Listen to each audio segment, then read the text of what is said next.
უბრალოდ ისიც რომ გითხრა. შეიძლება გველოდეს. ხო. და მაგით დავასრულე. ქუჩებში ხედავთ ფაქტობრივად სამოქალაქო დაპირისპირების პროვოცირების პროცესს. რა უნდა გველოდოს ჩვენ მივდივართ მე მაინც რაც დღეს ვისაუბრეთ იმის კონტექსტში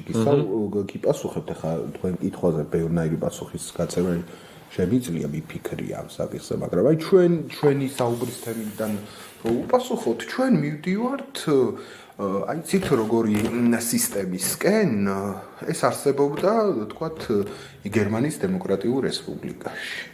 ხო აი იქ მართული პარტია იყო სოციალისტური ერთიანობის პარტია SED SED რომელიც ყველაფერს ტოტალურად აკონტროლებდა ამას ოტო კირხაიმერმა დიდმა მეცნიერმა ჩვენ დარგში ქვედარგში უწოდა ტოტალური ინტეგრაციის პარტიები ანუ პარტია რომელსაც უნდა რომ ყველაფერს განაგებდეს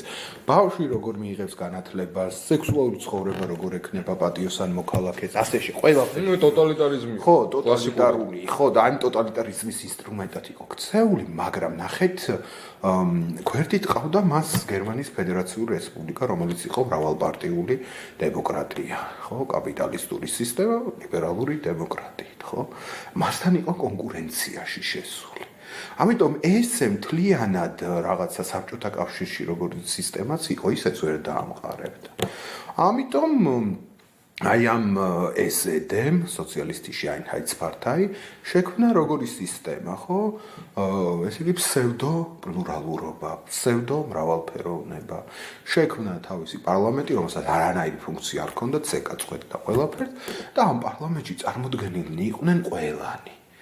უმრავლესობა ჰქონდა სოციალისტური ერთიანობის პარტიას, მაგრამ იქვე იყო ლიბერალ-დემოკრატიული პარტია, იქვე იყო ქრისტიან-დემოკრატიული კავშირი, იქ პროფკავშირებს პარლამენტში ხმები ჰქონდათ, ქალთა ორგანიზაციას იყო ესეთი პარტია კულტურბუნდ, კულტურის გაერთიანება, ხო? ანუ კულტურის სეგმენტის წარმომადგენლებს თავისი ხმები მიცა, FDJ-ს FDJ არის გერმანული კომკავშირი, ხო, Freie Deutsche Jugend, იმას თავისი კვოტა ჰქონდა და შექმნა პარლამენტი, სადაც შეეძლო ეთქვა, რომ აქ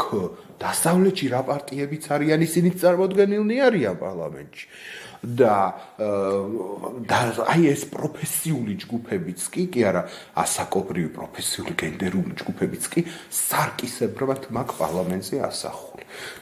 ივანიშვილმა თუ გაიმარჯვა